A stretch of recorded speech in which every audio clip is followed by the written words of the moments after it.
What is that? It's priest. Have a little priest. But just one time, before you die, you really ought to try Crow. J'ai été interrogé par un employé du recensement. J'ai dégusté son foie avec des fèves au beurre et un excellent Chianti. Aujourd'hui, j'ai bien envie de parler de cannibalisme. Ah merde, mes voisins ont appelé les flics. Eh oui, parce que c'est ça l'histoire d'eux. Une chaîne familiale avec des sujets légers, frais et toujours très délicats.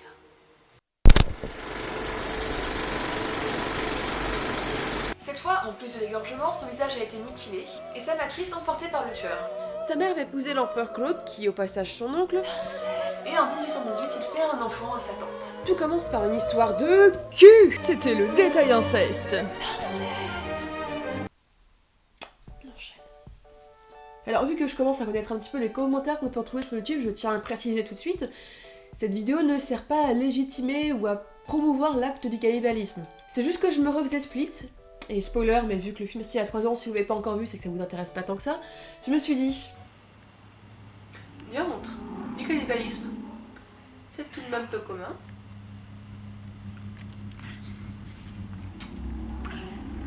Donc je vous propose de faire un petit tour non exhaustif de comment on a pu représenter le fait de manger d'autres êtres humains d'hier à aujourd'hui. Et quand on dit d'hier, ça peut dire que c'était hier.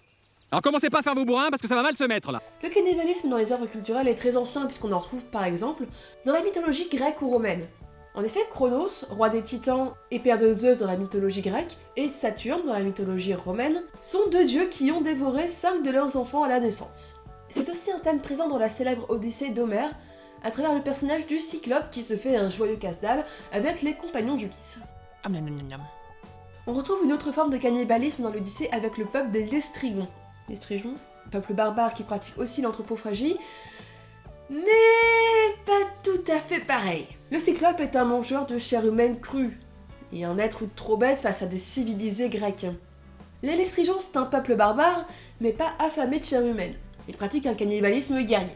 Le cannibalisme existe donc déjà dans l'imaginaire collectif antique, qu'il soit folklorique ou l'acte guerrier de peuples lointains. Et sa plus ancienne représentation connue dans l'art grec date du 6e siècle avant notre ère, sur une coupe qui montre le Cyclope mangeur d'hommes Polyphème en train de jouer avec les membres de ses victimes, juste avant d'être éborgné.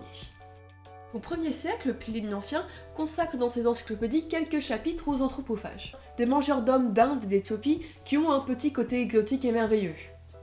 Merveilleux dans le sens où on pourrait croire que c'est faux. Contrairement aux Scythes, pas ceux-là, en Europe, qui eux sont juste des barbares arriérés qui boivent du sang et se servent de crâne comme de coupe. Et cette image du barbare cannibale va durer très longtemps dans l'Antiquité jusqu'à l'Antiquité tardive et au Moyen-Âge. Notamment avec le récit complètement inventé de l'apôtre Matthias face aux cannibales. Des méchants cannibales qui ne mangent vraiment que de la chair humaine et qui vont être balayés par un déluge. Et leur disparition représente la victoire du pieux face à l'impie. De façon générale, au Moyen-Âge, les barbares c'est ça. Des peuples barbares, incultes, impies, ceux qui ne mangent pas le corps du Christ, Et des personnages cannibales sont présentés plusieurs fois dans les cartes du monde d'Erebor et d'Esborf, ou le livre des merveilles de Jean Berry. Faisons maintenant un gros saut dans le temps et dans le thème. Est-ce qu'enfant vous aviez des contes qui vous terrifiaient? Parce que moi oui, dans les contes bleus du chat perché, pour ceux qui connaissent, il y avait une histoire où une panthère finissait par mourir de froid dans la neige, et une autre où des petites filles se faisaient mordre les mollets par un jar et se transformaient en âne. Et ça me terrifiait. Et si je vous parle de ça, c'est pas juste pour vous raconter ma vie, c'est juste que ça paraît en fait assez soft face à certains contes pour enfants qui mettent en scène le cannibalisme. Au XVIIe siècle avec Charles Perrault, puis au XIXe avec les frères Grimm, de nouveaux contes voient le jour, ou alors ils sont réécrits et republiés. Et ça aurait été dommage de se priver de la figure du mangeur d'hommes. Dans Le Petit Poucet par exemple, l'ogre égorge ses 7 filles par erreur en voulant égorger et manger le Petit Poucet et ses frères. Dans Hansel et Gretel, la sorcière cherche à gaver les enfants pour les rendre plutôt dupes pour pouvoir les manger. Le mangeur d'hommes devient donc aussi un mangeur d'enfants. Et sa diffusion à travers ce genre de récit sert à l'imprimer encore plus dans l'imaginaire collectif. On peut peut-être aussi rapprocher la figure du vampire qui naît dans la littérature du 19e siècle à celui du cannibale. Ce sont des humains qui perdent leur humanité en consommant le sang d'autres humains. Figure qui continue à être très largement utilisée aujourd'hui, parfois de façon brillante, parfois... Et ces dernières décennies, on retrouve une quantité innombrable de références à la pratique à travers des personnages ou des éléments du récit. Comme par exemple Hannibal, célèbre général carthaginois qui en 218 franchit les Alpes à dos d'éléphant. Je me trompe de note. Non, pardon. Comme Hannibal Lecter, célèbre psychiatre, qui dévore ses patients et autres membres du genre humain. J'en ai parlé à des psys, il paraît que c'est une méthode classique dans le métier.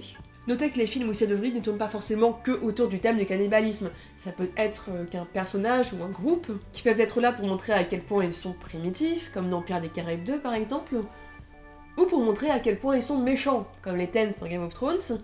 I'm going to eat your dead mama. C'est dommage, vu comme ça, ces personnages avaient l'air tellement sympathiques. Je vais pas tous les faire au cinéma, à la télé, des gens qui mangent leurs voisins, il y en a partout et à toutes les sauces. Dénonciation des effets non maîtrisés de la surconsommation dans Soleil Vert avec un peuple qui mange littéralement ses morts. La vengeance dans Game of Thrones, avoir des images chocs pour faire un film bien gore dans Cannibal Holocaust, ou tout simplement l'envie de faire de la bonne cuisine dans Sweeney Todd. Et l'anthropophagie peut aussi s'en trouver dans d'autres médias comme le jeu vidéo. Dans Until Dawn par exemple, la menace vient de Wendigo, des monstres du surnaturel de la mythologie de certains peuples amérindiens, qui sont le résultat de la consommation de chair humaine. Pratique à laquelle on dû se donner certains des personnages pour pouvoir en quelque sorte survivre. Ah, Rami Malek, comment ça va? Et également pareil de trouver des personnages volontairement cannibales, surtout dans des jeux de post-apo ou de zombies, où la dérive cannibale est liée à l'effondrement de la société, et des groupes sont obligés de se tourner vers la violence et ou le cannibalisme, afin de survivre face à un manque de ressources. On aperçoit par exemple dans le jeu The Walking Dead de Telltale, mais surtout dans The Last of Us.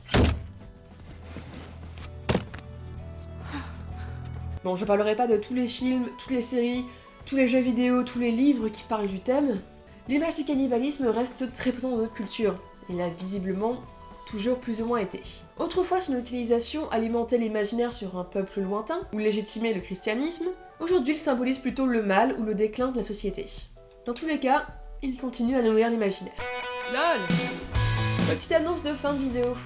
C'est juste pour vous dire que j'ai fait une page Facebook. Je n'avais pas l'intention de le faire à la base, mais plusieurs personnes m'en ont parlé, donc à la finale, pourquoi pas. Donc vous pourrez trouver le lien dans la description. Et j'espère que cette vidéo vous a plu. À la prochaine. Salut!